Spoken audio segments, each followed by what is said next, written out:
Liri Puzzle wuno akoze ekiraamo bannange ensonga nno azitabukidde eddala. Ene Newspack channel webale kujje kumirako mangi genkuletedde kkiriza mbeere nga kuwa tutandikidde wa Liri Puzzle avuddeyo n'abeera ng'ate akola ekiraamo nno kino mukwano kiyinza otutwaliramu mukyala we gwe yaakawasa okitegeera no mukwano abaana be baalina okitegeera naye nga amuleetedde okuba nti nno ava mu mbeera akola ekiraamo ye Mukunja Atasera. Katubeere nga tukuwa akatambi kano. Mukunja Atasera bwe sikukwata nzira ku Nakatwa Sabirina ne mwebakako.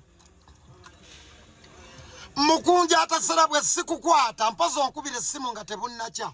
Don't kubira na simu yagenze okole binunga kubide si tode nga okondisha ne wamala mukomene na kusatu mpozo okole video nga wetonda bwe sikukwata Mukunja Atasera kwano mukuli mu recording ewo bwe sikukwata ava mu kuyimba esimu PAO zenju kwata sijja kukukwata bwe sikukwata okufiirwa abaana bange ababiri na mata ne Faridi bwe sikukwata mukazi wange naleba ali lubuta afiire muleba bwe sikukwata nzira ku maama wange Nakatwa Sabirina ne mwebakako. Subscribing, liking, leka obubaka bwawo mu comment section. Liri Puzzle avuddeyo n'alyoka agamba nti mumwesonyiwe mumuleke ayina ensonga ze lwaki awagira Pulezidenti Yoweri Kaguta Museveni. Okitegeera nno bw'atyo bw'avuddeyo n'abeera ng'ate ayomba. Bangi babadde bagamba nti Liri Puzzle eyaliyo wa Nuupu ate kati lwaki ayimba ku kampeyini za Pulezidenti Yoweri Kaguta Museveni. Nabyo katubeere nga tubikuwa. Manyi Museveni gyeva manyi oluli mutwala nze musobola aze yalema Besigye n'alema Otunu n'alema Mawu n'alema Ssemwogerere n'ababalebi bazemu kolima otegeera nze namusobola bamukuweemu gwe kisiraani gwe mbaako nze mpitaako gwe ndeka bulesi ndekangwe siraani gwe ndekangwe namata bwabulwanga fizi tosasuliranga bwolabanga sanira kubbalayo tompitanga bwolabanga sanira kaba leka nnoonye riziki totandika kutembeeta bubwabwo bwemba nagwa ababa abasamba baliwa tosobola kusuula Nopu ya Liri Puzzle ababa bakuyimbira balina luyimba ki ojja osindika ebinnyo balina luyimba ki wagwa banamba lukeka balina luyimba ki ojja oleeta wano balina nyimba za kolima balina ekisododo abo wakiwulidde mu ndongo gwe wakiwulidde bwe kitokota togenda kujja nga weereega ku bantu mbayita basiru goroza abantu abayita basiru abantu abagambye togenda kuteesa na Museveni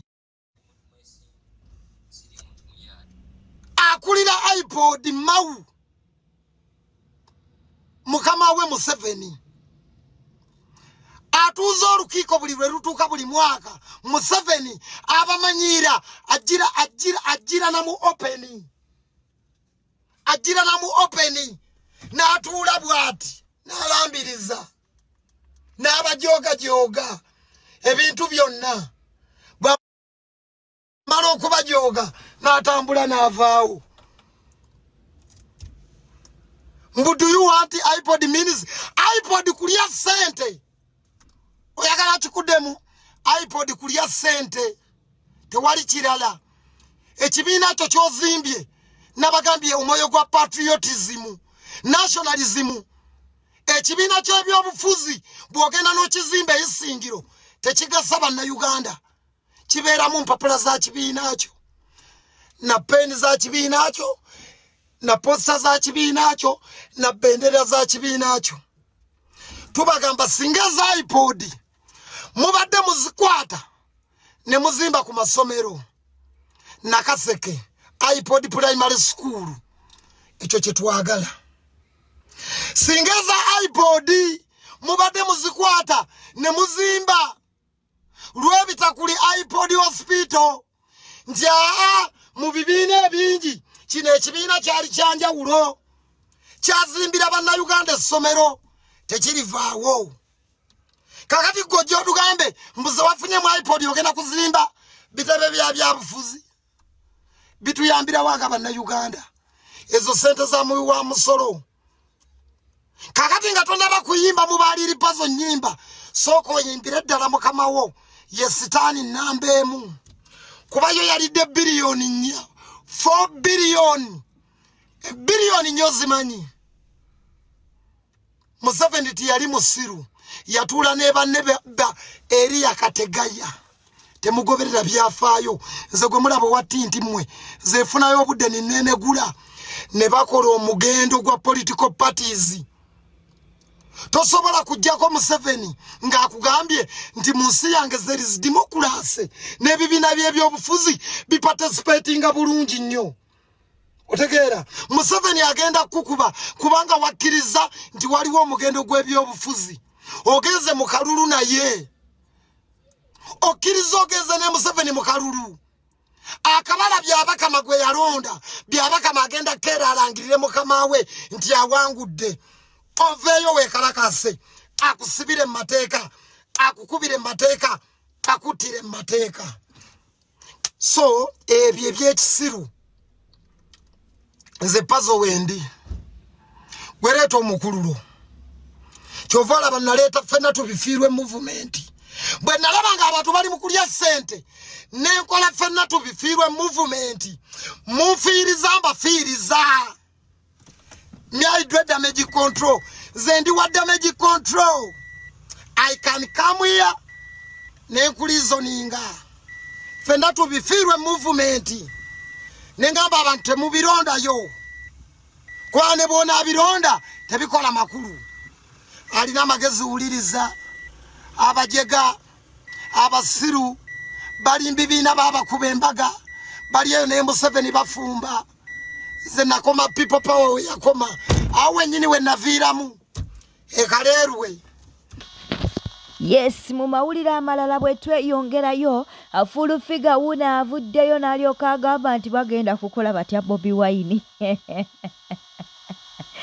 Ekigambo kino kyayogedde kabeere ng'ate akyeyogerera naye nga Bobi Wine si birungi. Afulu figa agambye nti saawa yonna bagenda tukushuwinge eno message agenda eri Bobi Wine omanya okutegera si kwa fenna. Common sense is not a common, but I warn you, bwaba wuliranga wajja mu politics nga tolina manifesto gyosobola kulaga bantu nga tomanyi kiki kyogenda kwogera mu public, tomanyi nawe bayimirira mu public ne boogera omuntu ayagala obuyinza bw'obukulembeze bonna kabeere wa chairman bwa kyalo.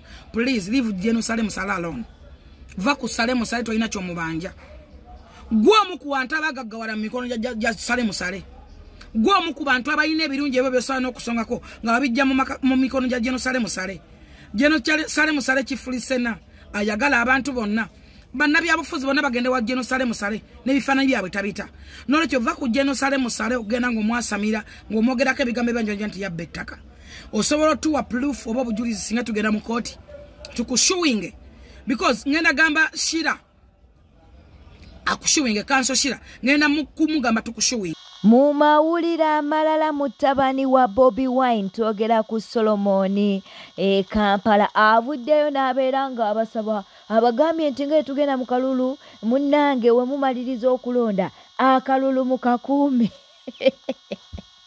Ne mu comment section bannange basabudde omwana ne bamugamba gwoyogerera bweru wa ggwanga oyagala ffe bannange abantu obwedda bali mu kubeera nga basabula omwana naye ng'omwana yabagambye nti akalulu mu kakuume bulungi. Okitegeera nno katubeere nga naye tumukuwa. Vote, vote, vote, vote. And after you vote, stay and protect your vote. Don't let them waste your vote. Don't let anyone undermine your vote. Don't let anyone undermine your vote. Vote. Vote, vote, vote, vote, vote. And make sure that your candidate is respected. Make sure your vote is respected. Stay there and make sure that no one is undermining your life. You have one life. Use it well. Thank you very much. Eddie Kenzo avuddeyo n'addamu n'akkaatiriza ku audio munange eyafulumye ng'agamba nti agenda kulekulira obwa pulezidenti wa federation bw'ati bw'agambye. Waliwo audio ezaculeetenze ku mitimbagano ng'egamba nti nno era oviire eno federation oyinza obeera ng'olekulira olw'ebitagenda mu maaso bulungi. Sooka otangaaze ku bantu. Now, kibinje voice note yali kubanga nadengezaako ku addressing aba members nga bw'omanyi amamesa amangi ebiseera ebisinga gayinza okulema okwesimira obunyambamu abatali straight abenkwe naye that's not the problem. The thing is through doing whatever we are doing on the leadership level there's a lot of challenges, most especially mulimu abantu abatataganya emirimu, most especially ne service delivery note tufunamu nnyo obuzibu awo ono aba ateesa kino ono ateesa kiri ono alaba kino ono alaba kiri and me as a person nendaba nga saagala nnyo okusikamugwa n'abantu abali ku ministry doketi yaffe mwegwa naye nga nti okubeeraawo nga nyumba n'abantu obanga distressed about because I'm here to work ndi wano ku delivery sajja wano kuzanya I came to solve a problem and I'm doing my best and when ndaba omuntu yenna nga anantambuliza ku pace ey'obutakola mulimo gwange I rather leave kubanga federation balina gireka nekola omulimu gwayo n'omulala n'akola okugwe naye bulanga ate bajja okugezaako okuteekawo embeera ez'otukyankalanya dismantlinga unity and all that I rather quit. Alvin Kayanja wuno ku nsonga za Minisita Balamu kwossa ne Chicken. Tambuza message eno etuuke ku Minisita Balamu ategeere nti tuli bantu era tutegeera. Alekeraawo ebintu by'okutuwuddiisa, alekeraawo ebintu by'okutukyamuukiriza. Minisita Balamu ozovaayo mu nsonga nnyingi. Naddala ez'abasiyazi abattatta n'ekitiibwa kyaffe nga bannayuganda ne kalica yaffe aboonoonera ddala abaana baffe. Wavaayo ku nsonga za Sharlips omuwala eyataaka katambi ne muwala munne nga beesiyaga era n'olagira poliisi ebakwate n'olwalo tebakwatibwanga. Minisita baakuleetera mu woofiisi yo akaana akato ak'obulenzi ke batambuza ku buli siteegi nga kali mu kifaananyi eky'omuwala omuvubuka akatambuza oyo ayimba mu bandi n'omulagira agende ku poliisi akole statement era bakwatibwe ku nsonga z'ebisiyaga. Tewaliiwo kyatukolebwa. Olwaleero wavuddeyo n'otwitinga ku nsonga za Ssaabakisiyazi Chicken era nze nkimanyi oli mu byakiyita mu lujja. Balamu tegeeza ekigambo kyo kubanga eggwanga lyaffe liggwawo. Buli lw'osaagira mu nsonga nga zino abavubuka ne bataaka katambi akasooka ne bataaka okubiri ne bataaka okusatu amateeka ga Uganda galuma ddi. Era Ministry ya Ethics and Integrity ekola ki? Lwaki ba government officials mwebase mu offices ezandiyambye bannayuganda? Etteeka ly'ebisiyaga lyayita. Olwaleero n'obutambi buvaayo ng'abantu bali mu bisiyaga bali mu bikolwa eby'okukaba eby'ebisiyaga ne bavaayo ne beewaana n'okwewaana wano. Wano tulina MC10 tulina basefuko ne gurupu ye beeyirumiriza ebisiyaga enkya n'eggulu. Teriiyo gwe baali bayise, teriiyo yali akoze statement. Balamu meaning ekigambo kyo Balamu. Tulage ku maanyi ga ofiisi yo ddala nga si bya Twitter.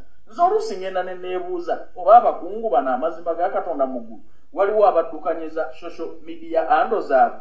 Mulaga abantu nti ensonga muzitegedde era mugenda kuzikolako naye gye zikoma tetumanyi. Baabateekawo kutukkakkanya oba kutuukiriza mateeka na kutulambika ggwanga bwe lirina kutambula. Balamu lekeraawo okutukyamuukiriza n'okutuwuddiisa. Ebintu by'oba oyogeddeko biteeke mu nkola. Yes.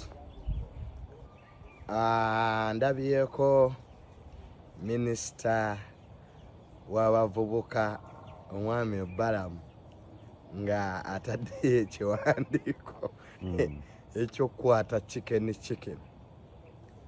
ng'agamba enough is enough, ekimala kimala. Anyway bambi kyo ebintu by'obuseegu byo tubivumirira. Ngire tunakakasa oba yeye. Ekyokakasa oba yeye oba si yeye eyo issue ya buli omu entegeera ye si kyange. I'm not court, okay? I'm not police, sikola investigations, but immorality is bad era tugivumirira. Era obusitambi obwo bwonna ababulimu maana ekintu kye mwakoze ekyo si kirungi kubanga kyonoona ekitiibwa ky'eggwanga, kyonoona ekitiibwa ky'abaami n'abaana. Ko abaana bakoppa emize gino ate eri abaana abaabirabye ne baagala bagezeseze ku bannaabwe, so it's bad. Nene chicken waliwo ka video ke nalabye nadde nva wa Ebrands ekiro ku Balalie sawa nga 6 nga ndi mu motoka nzeka kati nadde mbikula TikTok yange nesanka video ka chicken yawe yaga nyolo omunyo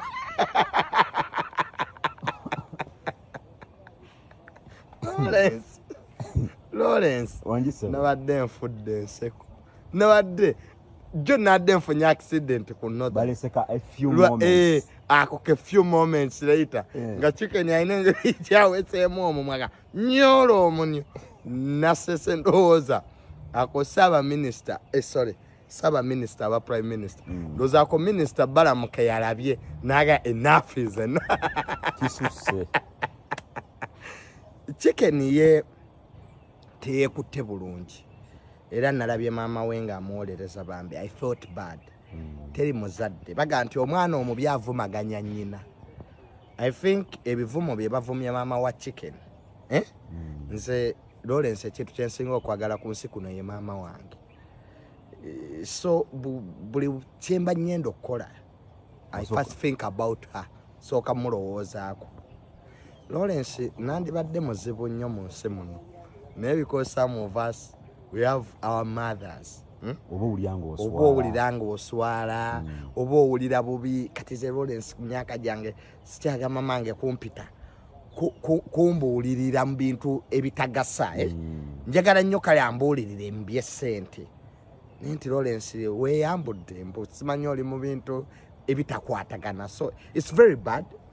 Era chicken bambi amagezi gemuwa manya abaana abo bayagala bakola amanya mu mangu. Lawrence tosobola kukola linnya mu bwangu erinnya libaako steps weekwate bulungi kati gomanyi chicken obulamu bwe bwonna bwakomye kubanga teri ayinza muwa mirimu tewali company ayinza muwa mulimu so all his life is buried but ate si bulamu bwe chicken bwe yaziika even his children tudde abantu bambuuza Junior lwaki ensi yonna yajjukidde Raila Odinga ku myaka gya Raila 8 yabadde talina mwana bbali